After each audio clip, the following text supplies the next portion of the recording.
Okay, so today I'm talking about the full moon in Sagittarius that happens on the 30th of June. So yeah, I'm Imani, your holistic karmic astrological life coach, and I'm going to take you on this journey. So the theme of this full moon is looking for your shadow. So it's happening at 57 minutes past midnight GMT. And it's in the 15th degree of Sagittarius, and it's asking you a question that sounds simple but isn't. And the question is, are you afraid of your own shadow? Not the psychological shadow, though that's relevant to, your actual shadow. The evidence that you exist, that you take up space, that you cast a shape in the world. The Sabian symbol here, the groundhog looking for its shadow. In folklore, mythology, if the groundhog sees its shadow, there's more winter ahead. If it doesn't, spring arrives early. But here's what most people miss. The groundhog has to emerge, come up from underground to look. It has to risk being seen, and this full moon asks, what are you still hiding from that requires you to stay underground? So for some of you, you've been avoiding being visible, being seen, because you think it's safer to hide in the shadows, keeping your head down, not making waves, staying small enough that no one notices. You're convinced yourself that this is actually wisdom, when it's actually fear wearing wisdom's costume, and this full moon says emerge, show yourself. And of course you've got to do it in a safe way, because there are some safety issues, but ultimately it's about finding your tribe, finding your comfort zone and putting yourself out there. Maybe it's a career you want to go after, something you want to learn in further education or something like that, right? So ultimately, look for your shadow is what the full moon in Sagittarius on the 30th of June is saying, and see what happens when you're visible enough to cast one. Others are realizing maybe that the shadow you're afraid of isn't actually scary. It's just proof that you're real, that you occupy space, take up space, that you matter enough to block light. And the groundhog looking for its shadow isn't looking for danger, it's looking for evidence of its own existence. Sometimes the thing we're most afraid of is confirmation that we're actually here. And if you're someone who's been performing certainty while secretly doubting everything, this full moon in Sagittarius can help you feel exposed, but that's a good thing. So the moon as well as the sun are making through aspects. So the moon is making a conjunction to the midheaven, and this puts your emotional truth on public display. What you feel becomes visible whether you want it or not. The sun in turn is opposite is opposite the midheaven, and this means your conscious identity sits in the private space whilst your emotions go public. You can't hide anymore, and the shadow's ready to cast. So these energies are helping you to step into your own and to say what needs saying, and to continue or to start taking practical actions to be all you want to be. So the moon is also making a square to Saturn and a square to Neptune, and this creates a tension between what's real and what you wish was real, between structure, routine and dissolution, letting go, between commitment and escape. The groundhog has to deal with the actual winter or the actual spring. It doesn't get to fantasize about autumn. And this full moon asks you to work with what is, not what you hope would be. And the sun is at the 15th degree of Gemini, so Gemini and Sagittarius naturally oppose each other in astrology, the 3rd and 9th house. And the Sabian symbology for the sun is two Dutch children talking. So this brings our attention to innocent communication, playful exchange, curiosity without an agenda, a plan and an ulterior motive or anything like that. So the polarity here is brilliant. The groundhog emerges alone, cautious, checking for danger, and the children talk freely, connected, unafraid. The full moon asks, can you be both vigilant and open? careful and connected. The 3 T-squares create multiple pressure points. You're being squeezed from different angles simultaneously, but here's the thing about pressure: it either crushes you or makes diamonds, and this full moon offers the latter if you're willing to work with the tension rather than collapse under it, right? So now I'm just going to talk about the essential astrological info, the dates, the degrees, and what's happening. So as I said, it's the full moon in Sagittarius, the 30th of June, 57 minutes past midnight GMT, British summertime. The moon is in the Parva Asadada Natsakra, Pada 1, and the sun's at Andra Natsakra, Pada 3, and the key themes of this full moon in Sagittarius is coming out from hiding, seeking evidence of your resistance, visible emotional truths, and facing the truth, working with the tension, the conflict, and balancing being vigilant, aware, and being open to newness, right? So it happens at 5:57 p.m. on the 29th of June, Pacific time, 6:57 p.m. Mountain time, 7:57 p.m. Central time, and 8:57 p.m. Eastern time, all on the 29th of June.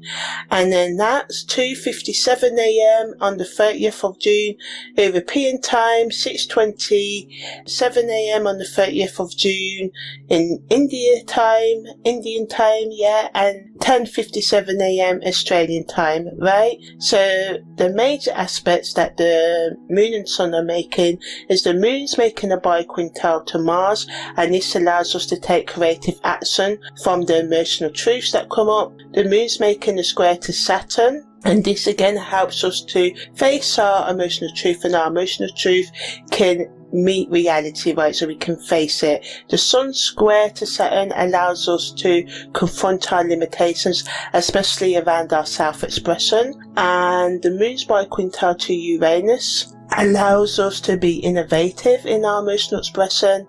The moon square to Neptune allows us to really, think about our feelings versus fantasy, right? The fantasy of our feelings, the fantasy of that we get lost in. Neptune energy can always make us turn to our addictive and self-destructive behaviours, overindulging in drugs, alcohol, toxic relationships, thoughts, and all of that.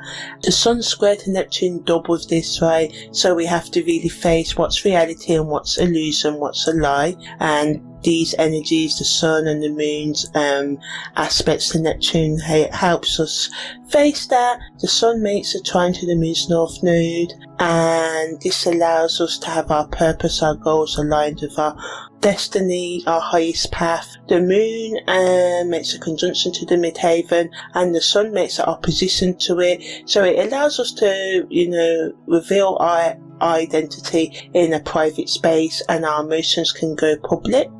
There's 3 T-squares, so we've got the moon in Sagittarius, Saturn in Pisces, and the sun in Gemini, allowing us to face our emotional truth versus the structural reality, and this versus our mental flexibility, our ability to be open. There's a T-square between the moon and the midheaven in Sagittarius, Neptune in Pisces, and the sun in Gemini. So again, helping us get real with our public presentation versus the spiritual fantasy of reality we may have versus our need to think logical and be rational in our communication. Then the third T-square between Pluto in Capricorn, Chiron in Aries, and Jupiter in Cancer brings our attention to power structures versus our wounding around receiving, nurturing, feeling empowered or disempowered, and our self-expression. So all in all, the full moon in Sagittarius isn't asking us to have all the answers. It's asking us to emerge with your questions, to ask the questions, right? To be visible with your uncertainty, to cast a shadow, even when you're not sure what shape that shadow should take, what actions you should take to change the things you may want to change in your life. Just to be aware that there are questions, that there is some form of unhappiness or fear, to face the shadow things, our shadow emotions, right? So Sagittarius energy is all about looking for truth, but the 15th degree brings a particular flavour this isn't the beginning of the quest, which is early Sagittarius 1 to 14 degrees, naive enthusiasm, or the end, the late Sagittarius philosophical integration. You're midway through. You have learned to know you don't know as much as you thought maybe, or you should have learned that. Because we're always learning, right? And that's not failure, that's wisdom. The groundhog looking for its shadow is the perfect imagery for this full moon in Sagittarius. So Sagittarius energy, it thinks it's all about big visions at the time and grand philosophies, but sometimes the most important question is simpler. Do I cast a shadow? Am I real enough, present enough, embodied enough to leave a mark? Your belief system doesn't matter if you're not actually here. And here's what most people miss about full moons. They're not just about illumination, putting a spotlight on. They're about seeing what the light reveals and what it creates shadows around. Some truths are only, become visible in shadow. Some realities only show themselves when light hits them from a specific angle. And this full moon asks you to look at both what's lit up and what's cast into darkness.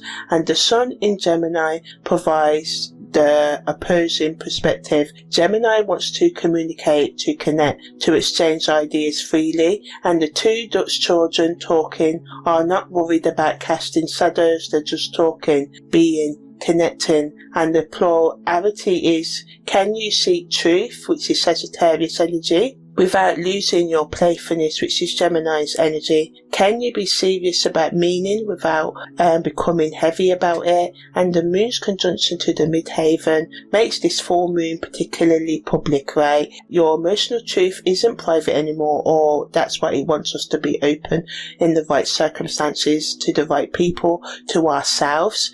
And what we feel can become visible in how we show up professionally, publicly, in our reputation. So yeah, you can try and hide it, but the groundhog shadow isn't optional. If you emerge, the shadow comes with you. So it's about showing up as who you truly are. And obviously there's boundaries within that, because we have to keep the professional front. That's not what this full moon is saying, but it's saying at least get real, honest with yourself. So the question is whether you will acknowledge your shadow or pretend it's not there. And Sagittarius energy at its worst is certainty masquerading as wisdom, like saying things like, I know the truth and if you disagree you're wrong, taking away others' agency. But real Sagittarius energy understands that truth is something you look for, not something you possess. The groundhog doesn't know if it will see its shadow. It has to look. That looking, that willingness to check, to be uncertain, to risk being wrong, that's the real quest, right? That's the real adventure, the real thing to do. So June's full moon traditionally carries the names that honour the height of the spring, moving into summer in the northern hemisphere, right? So the strawberry moon acknowledges that the ripening of wild strawberries, not just food, but evidence that what was planted is now ready for harvest. The full moon says what you seeded months ago is showing results. Ready or not, here's the fruit. Other traditions call this the rose moon or the honey moon, marking the time when flowers are in full bloom and bees are producing abundantly. There's something about the sweetness here that contrasts beautifully with the groundhog's cautious emergence, right, coming out. You can be vigilant and enjoy the honey. You can check for the shadows and taste the strawberries. Both are true. So in some cultures, indigenous traditions, this moon is called when leaves are green moon or the green core moon, recognizing the fullness of growth before harvest begins. Everything is green, alive and growing, and the groundhog emerges, comes into abundance, not scarcity. The shadow, it's checking for falls on fertile ground, not frozen earth. And the timing of this particular full moon on the 30th of June 2026 sits right at the transition between June and July, between late spring's fullness and summer's establishment. It's a threshold moment which fits the Sabian symbol perfectly. The groundhog is checking, is it safe to fully come out? It's aware of its surroundings, asking, is winter over? Is the need to hide and protect and withdraw over? Can spring, which is about visibility, growth, engagement, actually be trusted? And what these traditional names say is the recognition that late June represents abundance. The fear isn't scarcity, it's whether you're ready to receive what's ripe, what's ready to be picked, right? And the groundhog's hesitation isn't about lack, it's uncertain, whether it's safe to come out and claim what's available. But this full moon asks, are you ready to emerge into the abundance that's already there? Despite the risks and the chaos that can be our world, right? Are you willing to accept, or are you still hiding from your own harvest, right? So that's this full moon in Sagittarius, the short version. I'm going to go on now to give you guidance for all sun, moon and rising signs. Then I'm going to go deeper into the layers, starting with the Vedic layer, right? Looking at the Nat Chakras in more details, how you can practice using the Nat Chakra energy, then talking about the aspects, the transiting aspect patterns and the Sabian symbols, how you can work with this energy, how you can look after your health and physical body, and all of that in-depth stuff that I like to do, right? If you just wanted the short-ish version, well, that was it. So, Aries, this full moon lands in your 9th house of belief and growth expansion. What you believe about yourself limits or frees you, liberates what you will risk. Check your philosophical foundation, your belief system. Is it supporting your emergence, you being your true self, or keeping you underground, right? So Taurus, your 8th house of transformation and said resources, is under the spotlight here. What you're releasing and create space for what's coming up, coming out, wanting to emerge, right? Some shadows need to be seen before they can be released. Look directly at what you've been avoiding. Gemini, the sun sits in your 1st house whilst the moon opposes from your 7th. So relationships are showing you who you've been, who you are, who you've become, versus who you present yourself as.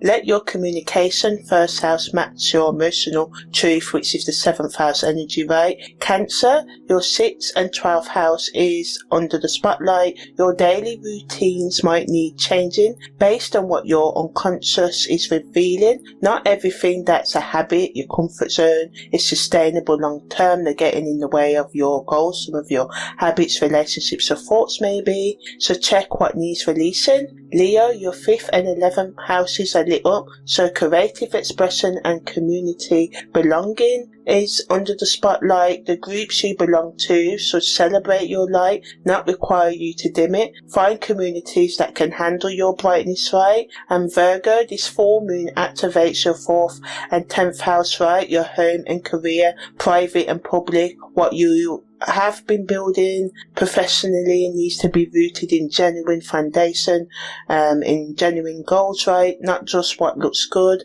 Build from your actual values. Libra, your 3rd house and 9th house is illuminated, right? So what you communicate locally versus what you believe universally within, right, may need to be reconciled, brought together so you can understand, because you may be projecting one thing day to day but actually believe another. So let your daily speech match your philosophical truth, your belief system. Say what you actually believe, right? Mean what you say and do what you mean. Yeah, I think that's right. So Scorpio, the 2nd and 8th house axis is lit up for you. So resources and release. What you're holding on to for security may be preventing actual security. Remember, your worth isn't measured by what you possess, but what you are willing to share. Sagittarius, this is your full moon landing in your 1st house. Your emotional truth is extremely, visible right now. Everyone can see what you feel. You don't get to hide. Let them see the real version, not the dimmed one. Capricorn, your 12th and 6th house are activated.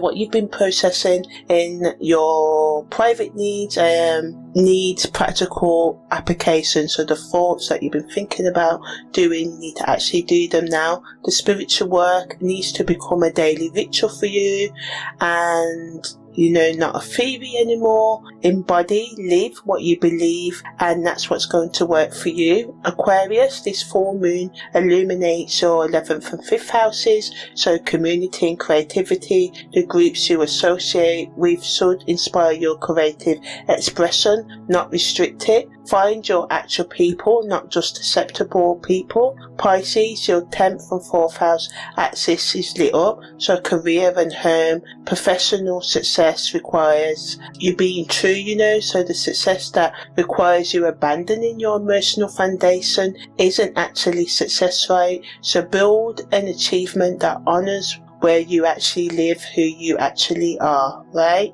So now I'm going to talk about the Vedic layer, right? The Natsakras, so the moons in Parva, Asadada, Natsakra. So the ruling planet is Venus of this Natsakra, which represents beauty, harmony, relationships and art. The deities Appas, the water goddess, purification, invincibility, and the symbol is the elephant tusk, which represents weapons and strength, and the basket, which represents change and refinement, and the hand fan, which is fanning information, receiving information. The Sakti, the power, is to energize, and part of one is ruled by Leo, the sun, so it's all about our creative expression, confidence and pride.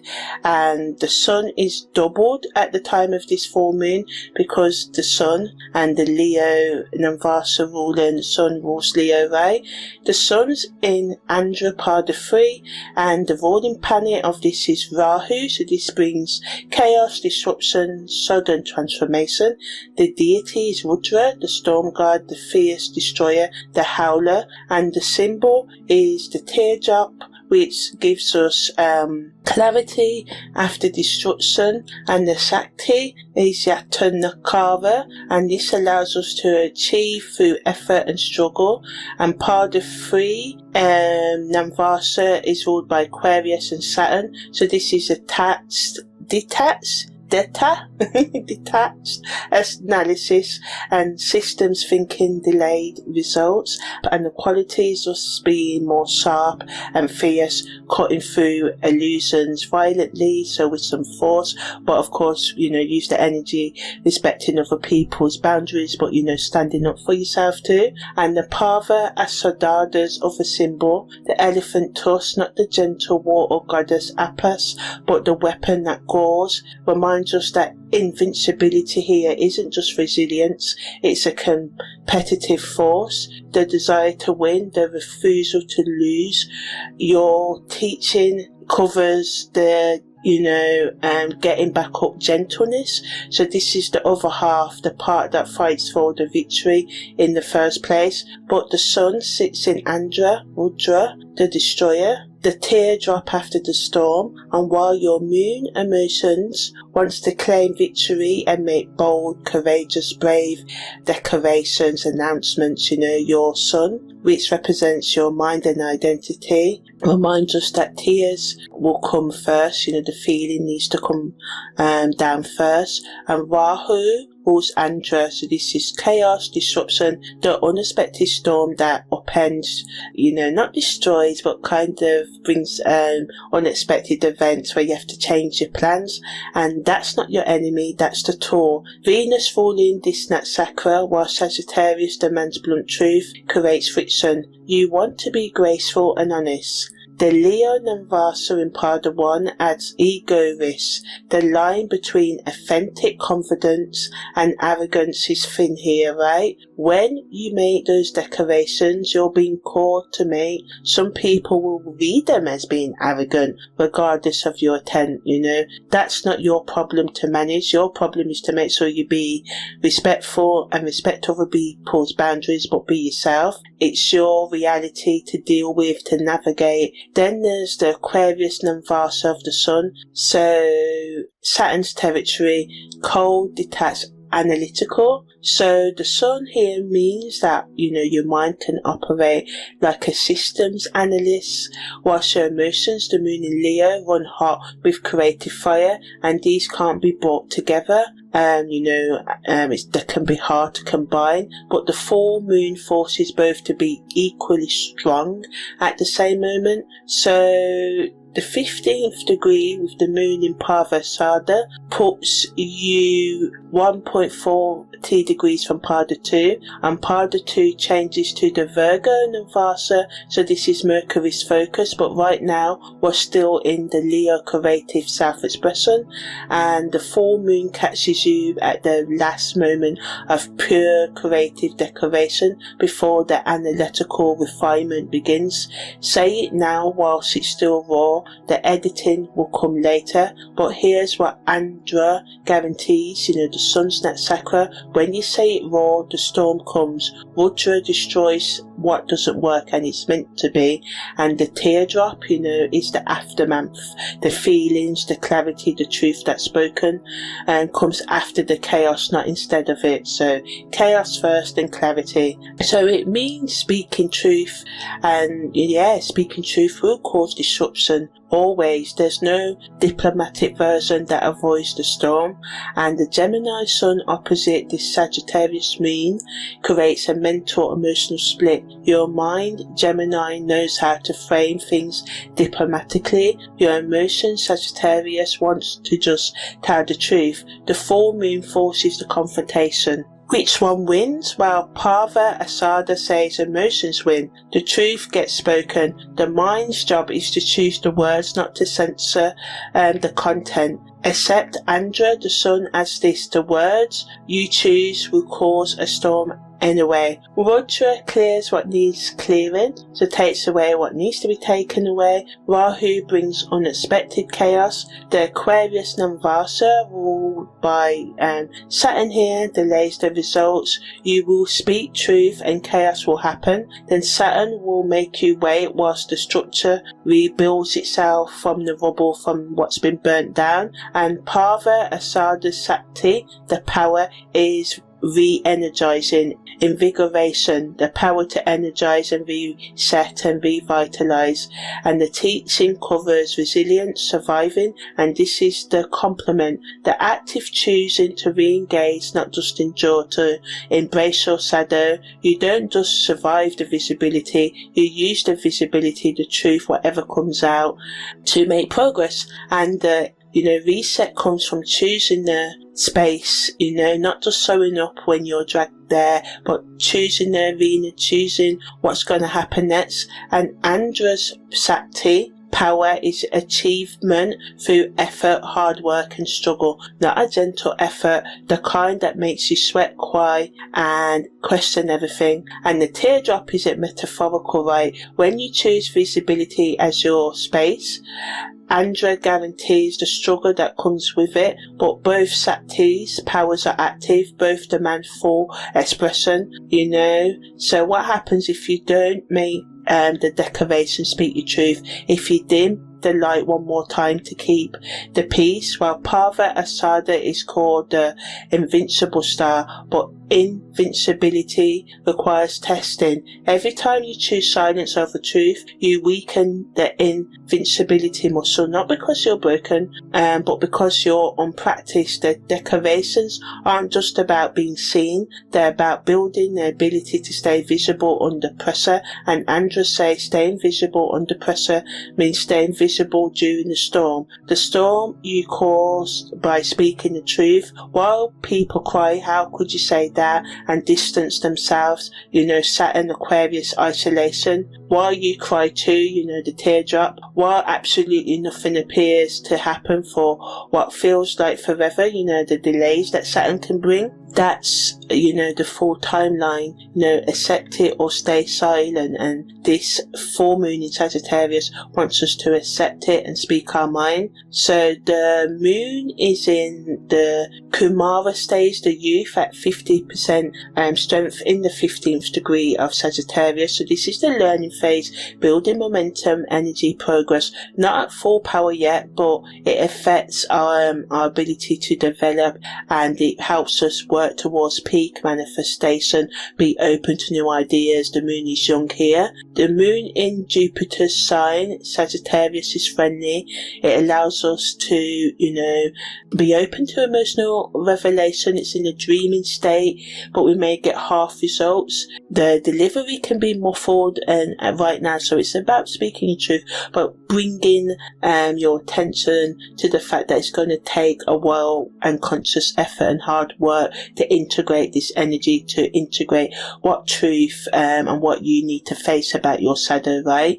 And the full moon is opposing the sun at the 15th degree of Gemini, and the full moon is always the moon opposing the sun, right? So the sun in Mercury's sign Gemini and the moon in Jupiter's sign Sagittarius. So Gemini brings mental flexibility, which supposes emotional truth-telling right now, which is Sagittarius, so it's our mind versus heart, diplomacy, people-pleasing, speaking with tact versus being raw and honest, and the opposition forces us to come to a resolution, right? And the Leo, where the moon is in Leo Namvasa, and the Aquarius in the sun's Namvasa is personal warmth versus impersonal detachment, creative fire versus analytical ice and coldness, immediate recognition versus delayed proof, and both are equally strong and cannot coexist peacefully. So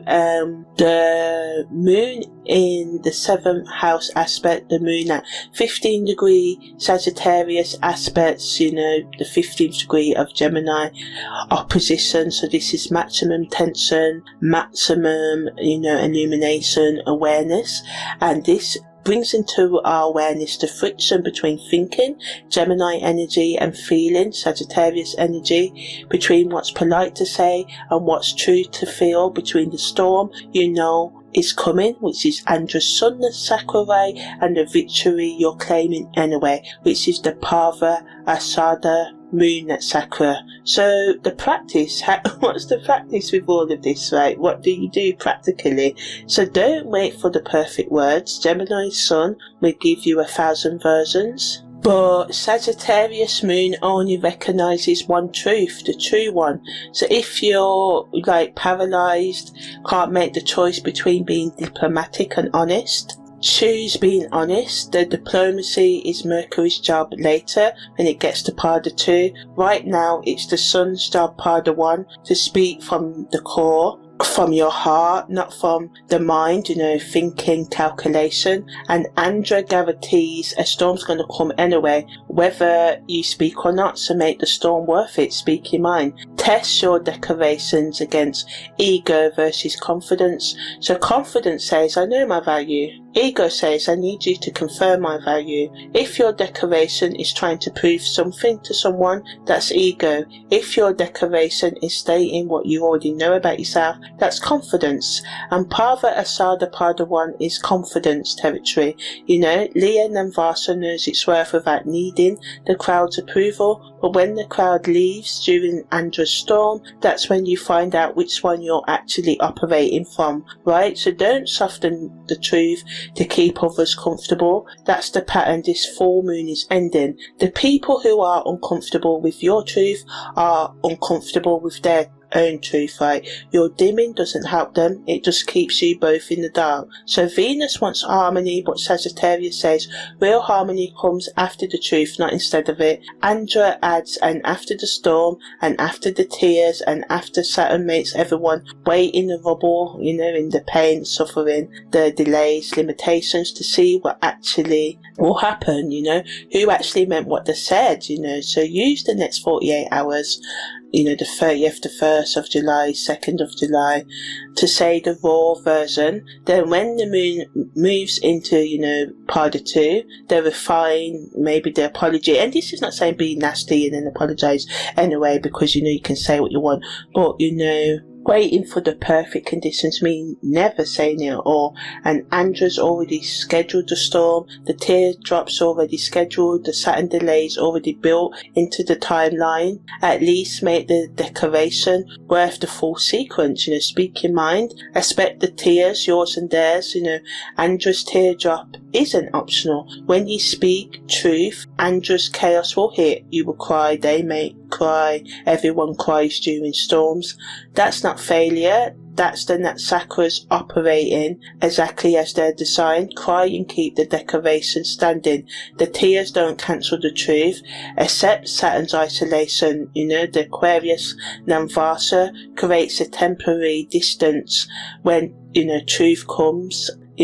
Decoration, speaking the truth causes storms. People step back while the chaos settles. Saturn tests whether you meant it by making you stand alone for a while. Leo moon wants the crowd. Aquarius sun saves the crowd returns after they see you meant it. The ones who stay during the storm are the real ones. Everyone else was just the weather, temporary, not real. So the moon will move into the Uttara Asada approximately 24 hours after this full moon. So the window for pure Parva Asada, Parva 1 energy is closing. Then the moon enters Capricorn on the 1st of July. And Jupiter is in Cancer, opposing the moon's Sagittarius position from the sun side. So Jupiter's opposition to its own sign adds philosophical tension. What you believe, Jupiter, versus how you communicate it, Gemini.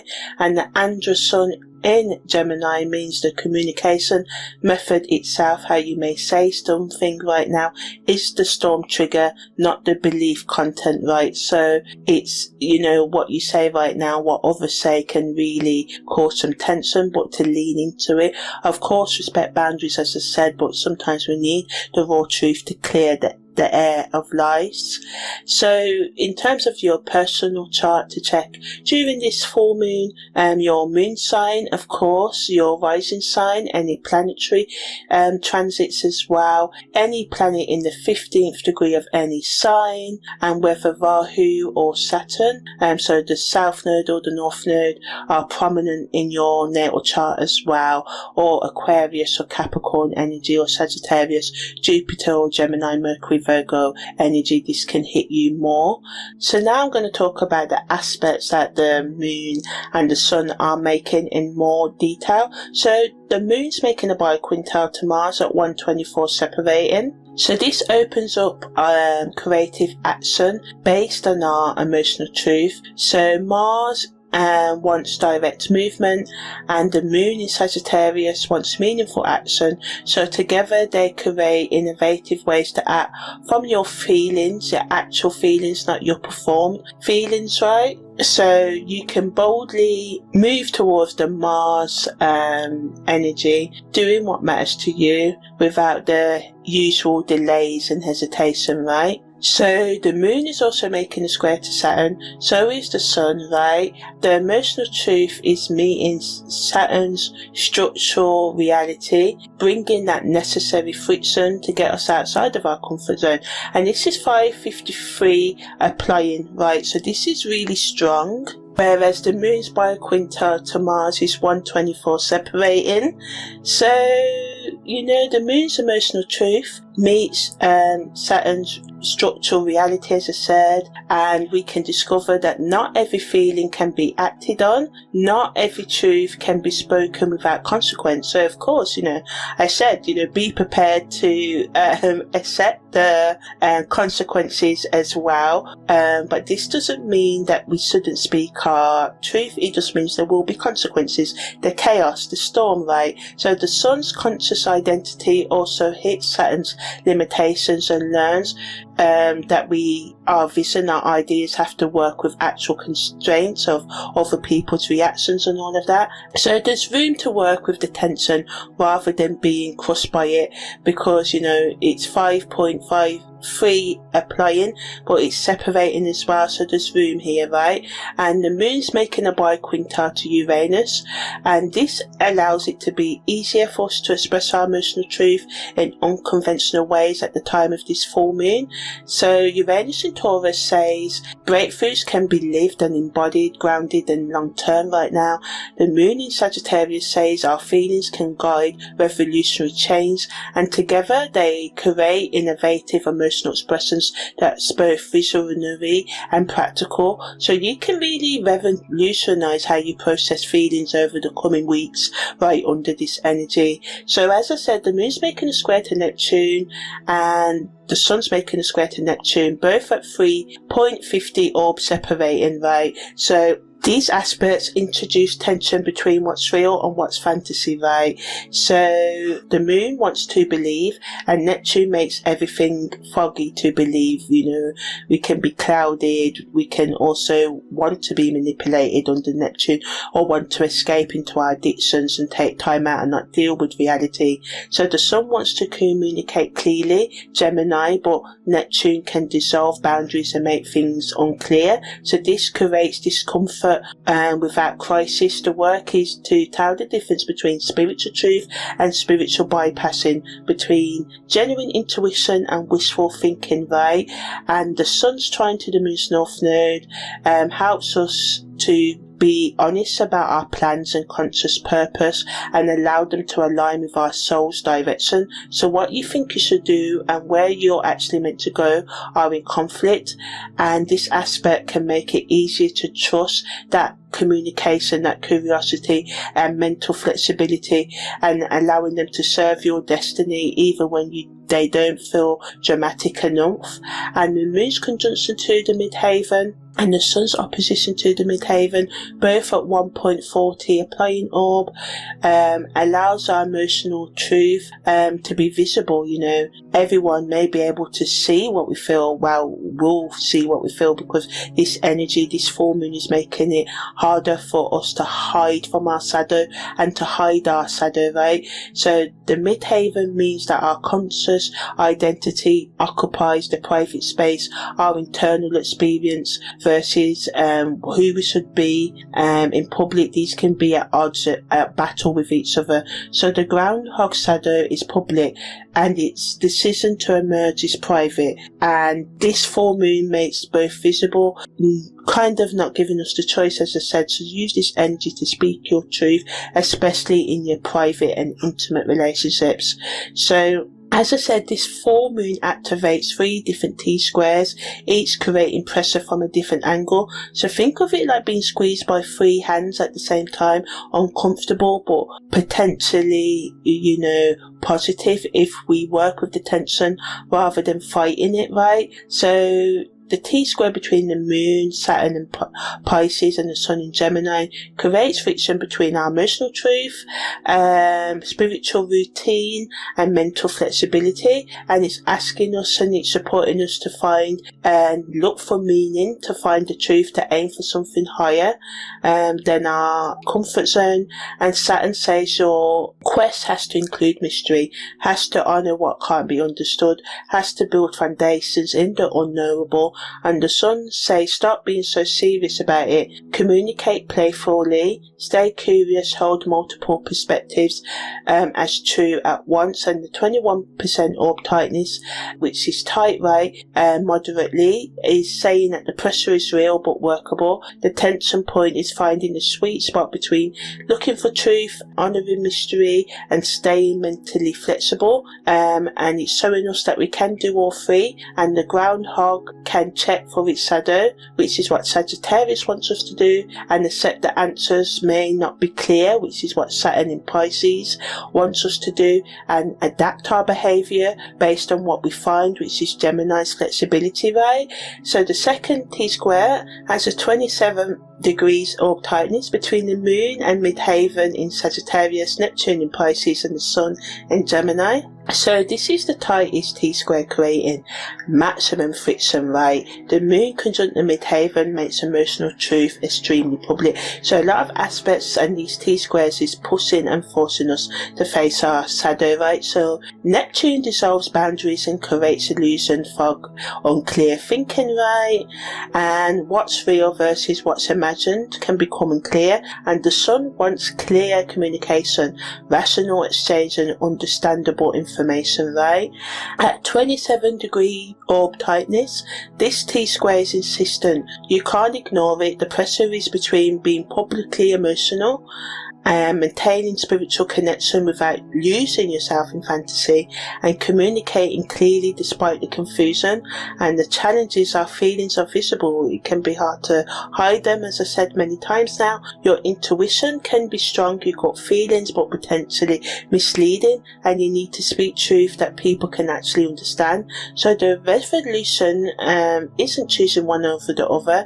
It's recognizing that public emotional expression can include spiritual depth and clear communication. You can feel deeply on a mystery and still make sense when you speak. And the Dutch children speaking, which is the sun Sabian symbol, does this naturally. They communicate from genuine feeling without getting lost in it, right? So saying what you mean, try not to get caught up in emotions or other people's emotions, respecting them, yes, but to try and have some grace and understanding, practicing safe spaces and active listening, right, and respecting boundaries, although, you know, being honest in your truth and raw in it too.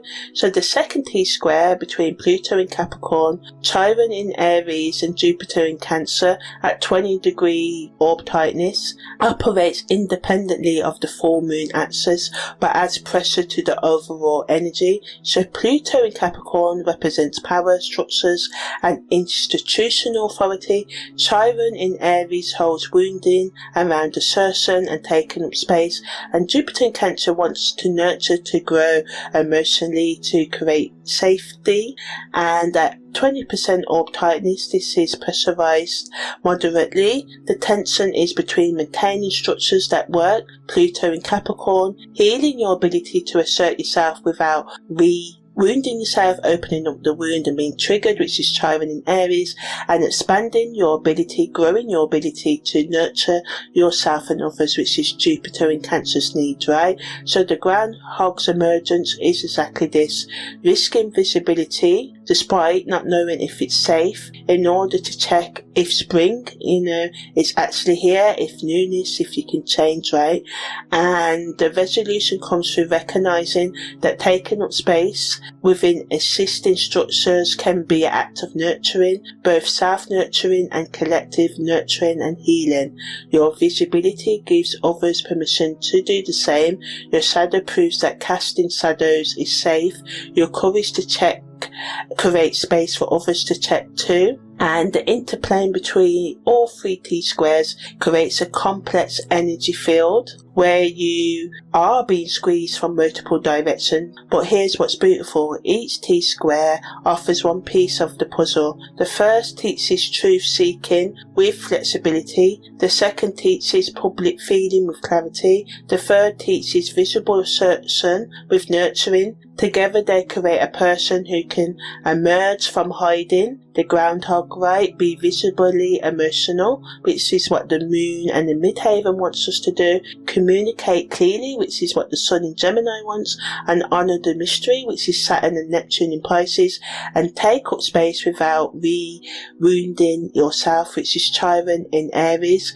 And that's mastery, right? That's not torture. So now I'm just going to talk about the Sabian symbols, how to work with this energy, how to look after your health and body, and give you some more self-reflection questions and come into how you can integrate this all, right? So the moon at the 15th degree of Sagittarius, the Sabian symbol, the groundhog, looking for its own shadow. The sun at 15th degrees with the two Dutch children talking, symbology. Together, these two images create a conversation about emergence and connection, caution and openness, solitary seeking and social exchange. So let's start with the groundhog, right? So in North American mythology, Groundhog Day makes a prediction point. If the groundhog emerges from its burrow and sees its shadow because it's sunny, it retreats 6 more weeks of winter. If it doesn't see its shadow because it's cloudy, spring arrives early. But what's crucial is that the groundhog has to emerge to find out. This is Sagittarius at its core. The quest requires emergence. You can't discover truth from hiding. You can't find meaning while staying underground. You have to risk, visibility to see what the visibility being seen reveals, And the groundhog looking for its shadow isn't looking for danger, it's looking for information, evidence, confirmation of what's real. Your shadow proves you're substantial enough to block light, that you exist, that you matter, and the sun Sabian symbol, two Dutch children talking, offers the counter image. These children aren't looking and checking for danger, they're not assessing whether it's safe to communicate, they're just talking, playfully, open, connected. The innocence here is important. They haven't learnt to hide yet. They haven't developed the groundhog's caution. They trust that communication is safe, that connection is natural, that being visible with each other is just what to do. And the full moon asks you to do both, the groundhog and the children, to be cautious and playful, vigilant about your visibility and open in your connection. You can check for your shadow, which is Sagittarius's need, right? Whilst talking freely with others, which is the sun in Gemini's needs, and have natural communication. These are not opposites. They're complementary, practices. And what's your shadow teaching you? Basically that you're real, you're unique, that you are allowed to take up space, that you exist. The groundhog isn't afraid of the shadow itself, it's the uncertainty that the shadow brings, right? So does it signal continued danger, more winter, or a more safety for the coming spring? And to reflect that, it's asking this moon for your emotional truth to become visible and accept the uncertainty that brings. And what will people do with your visible feelings? Because we get scared of our truths. People may reject us, right? Well, you don't know until when you speak it, until when you emerge. But hiding underground doesn't answer the question. Only speaking the truth, emerging, coming out does. And the Dutch children teach a different lesson. Communication doesn't have to be heavy. Truth telling doesn't require perfection. You can speak from your actual experience without making it palatable to everyone. The children aren't performing communication, they're just doing it. The groundhog's caution, balanced with the children's openness, creates sustainability and sustainable visibility. To check for safety and for you to talk freely, both are necessary. And the 15th degree of Sagittarius, because Sagittarius rules the hips, thighs and sciatic nerve, the liver, and the groundhog's emergence requires mobility, flexibility, the ability to move quickly if needed. And if your hips are tight, your thighs are locked, your sciatic nerve compresses, that's your body telling you the emergence is being resisted. So loosen the hips and the lips, free the thighs, and experience the highs and the lows. Let your body practice the flexibility. The groundhog needs to check its shadow and move based on what it finds, right? So ultimately, to work with this energy, start with the body, stretch your hips, walk, run, move your legs, get liver support if you're feeling sluggish. Your ability to emerge and be yourself is connected to your physical mobility. The groundhog can't check its shadow if it can't move freely. Work with the moon conjunct midheaven energy by accepting that your emotional truth is visible right now. You can't hide. Choose authenticity over performance. Let people see what you actually feel instead of what you think they want to see. Your real feelings are more relatable than your creative ones. And the ones you create for social media, putting on the show, first house projection, the mass. Honor both Sabian symbols. Practice checking for your shadow and talking like the Dutch children. Before you communicate publicly, check in privately. Is this true? Then communicate openly without making it heavy. Truth doesn't require a seriousness to be valid. Use the T-square pressure productively. When you feel squeezed between emotional truth, structural reality, Saturn right, emotional truth, the moon, spiritual mystery, Neptune, and clear communication, the sun energy, recognize you're being refined, being molded to be who you need to be, right? So the pressure is creating something diamond, hard and clear. Don't collapse, lean into the squeeze. Work with Parva Asada invincibility. You're not learning to never fail. You're strengthening your ability to always re-emerge after all the life storms and the chaos, and practice small acts of visibility. So yeah, you don't have to do it all at once, just lean into it. Speak truth without apologizing. Take up space without shrinking and going back. And each time you emerge, getting back up after each failure to be who you are, because that will happen too. You will take 10 steps forward and maybe 20 steps back. You get scared, but just keep on trying, keep on emerging, and survive each emerging to build that being seen invincibility muscle, right? And the 48-hour window from the 29th of June through to the 1st of July is time to make the decorations. But if you don't choose this time, just work in your own energy and space as well. But remember to say the raw version. The refined version comes later. Do not filter, do not pretend. So the refined version comes later. The Leah Namvasa part, the one where the energy's at, wants confident, creative self-expression. And when the moon moves into the Virgo and Vasa part 2, this brings analytical precision and focus. Don't wait for the perfect, do it now. So I'm just going to talk a bit more about how to look after your health and physical care now. So stretch your hip flexors, IT bands and quads. Sagittarius rules mobility. If your hips are locked, as I said, your ability to emerge physically is limited. And of course, I know some of us have limited mobility issues and all of that, but it's basically working within your mobility ranges. So maybe for some of you it's trying the pigeon pose, lunges and dynamic movement that opens the hip, or moving your arms or whatever part of your body you can. The sciatic nerve, if you experience sciatic pain, your body is telling you the emergence is being resisted. The sciatic nerve runs through the hip and down the leg. There's that pathway the groundhog uses to emerge from the ground.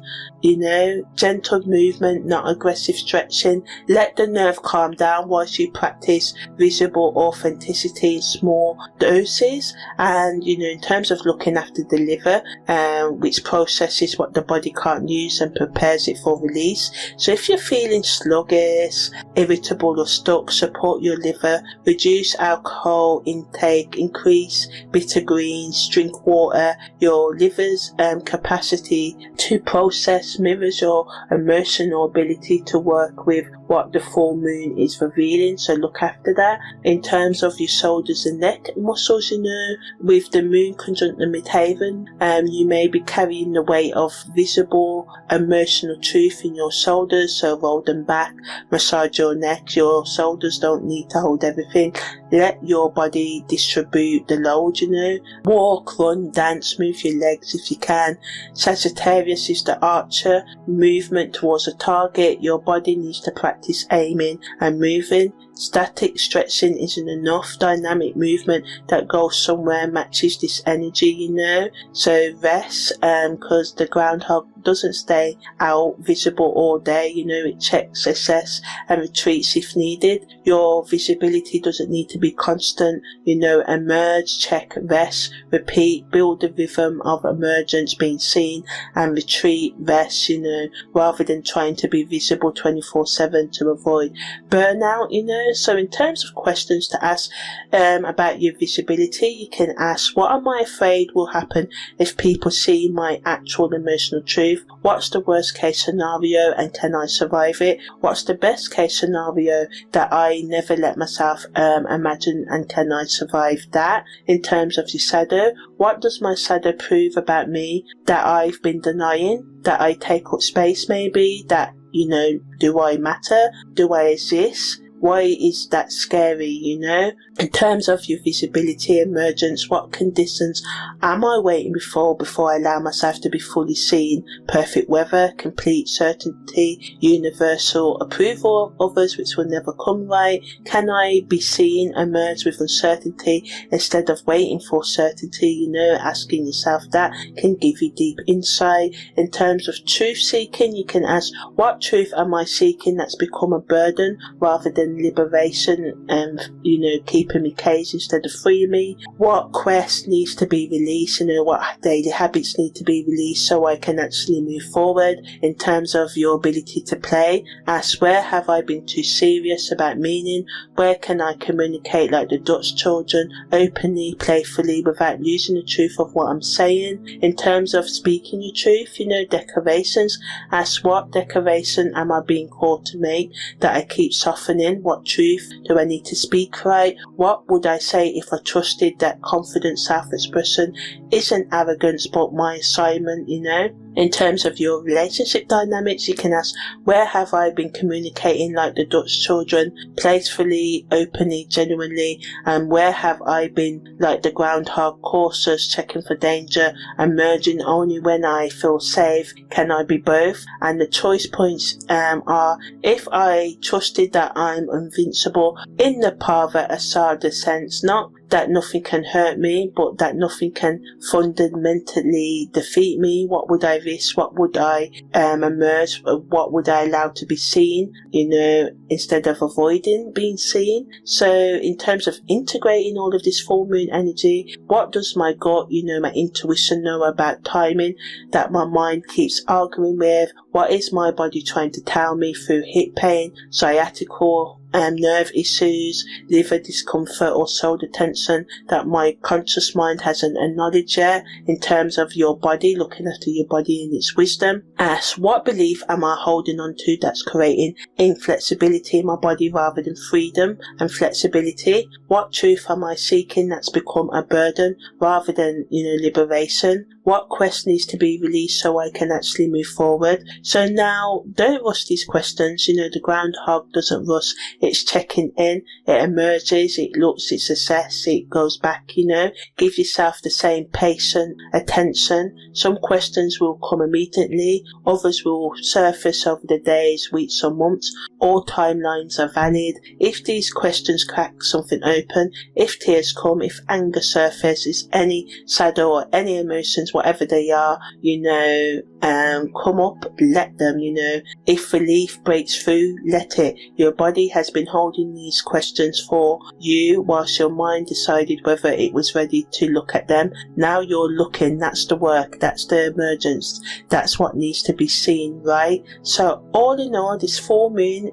in the 15th degree of Sagittarius asks you a simple question that isn't simple at all. Are you willing to be seen and emerge and check for your shadow, to risk visibility, to discover whether it's safe to be fully here in your body and express yourself, right? The groundhog doesn't know what it will find, it just knows it has to look. The conversation between the moon's groundhog and the sun's Dutch children is the dialogue between caution and connection, between checking for danger and communicating freely, between solitary assessment and social exchange. This full moon says you need both. The groundhog can talk to other groundhogs after it checks its shadow, right? Vigilance and openness aren't opposites, right? And the Parva Asada Natsakra influence brings invincibility, not the kind where nothing hurts, but the kind where nothing fundamentally defeats you, that you can get knocked down, you get back up, like the song, you get knocked down, you get up again. No one's ever going to keep me down, or something like that. So anyway, you retreat underground, you re-emerge. The resilience is the re-emerging, not in the never needing to retreat. Your strength is proven through cycles, not through constant visibility. And the 3 T-squares create pressure from multiple angles, but pressure creates diamonds. The friction between emotional truth and structural reality, between public feeling and clear communication, between wounding and nurturing, all of it together creates someone who can be genuinely themselves in public spaces, someone whose shadow is proof of substance, not a source of shame. And the 48 hours surrounding the exactness of the full moon in Sagittarius, the 29th of June through to the 1st of July, is the peak illumination energy. What becomes visible during this window is what the cycle has been building towards, and the 2 weeks following the waning moon phase are for releasing what the full moon revealed needs releasing. So this is the accumulation, the ending of the cycle that began at the new moon in Taurus. That happened on the 15th of June. So what you planted in communication and connection sows its results now. The practical integration is the practice. You don't become unself-consciously visible overnight. You practice emergent coming out, being your true self in small moments. You speak truth without over-explaining. You let your shadow be seen without apologising for taking up space. You communicate like Dutch children, openly, playfully, whilst also checking like the groundhog, carefully, instinctively, and each small act of visibility and being visibly authentic builds the muscle. The sun and the moon, the moon's conjunction to the midheaven means this full moon is particularly public, as I said. So what you feel becomes what people see. You don't get a buffer between internal experience and external expression. But here's the thing, that's not the problem. That's the point. Your emotional truth visible in public spaces gives others permission to be emotionally true in their, truth. Your shadow proves that shadows are safe and you expressing it, right? Your emergent creates space for others to emerge and be seen, and the groundhog looking for its shadow isn't looking for danger, it's looking for evidence, proof that it exists, as I said right in the beginning, confirmation that it's substantial, good enough to, block light and face the shadow, right? And this full moon says you are, your shadow is there, you are real, you matter, you take up space, and that's okay. Stop apologizing for it, just be it, just be yourself. So ultimately, the question is, are you afraid of your own shadow? Not the psychological shadow, your actual shadow, the evidence that you exist. And if you are, take a leap and be fully seen and look for your shadow. So I'm Imani, your holistic astrological life coach, and this has been my interpretation of the full moon in Sagittarius that happens on the 30th of June. Take care, and remember we've got the solar lunar eclipses coming up soon, so look out for my specials on them. So yeah, see you later guys.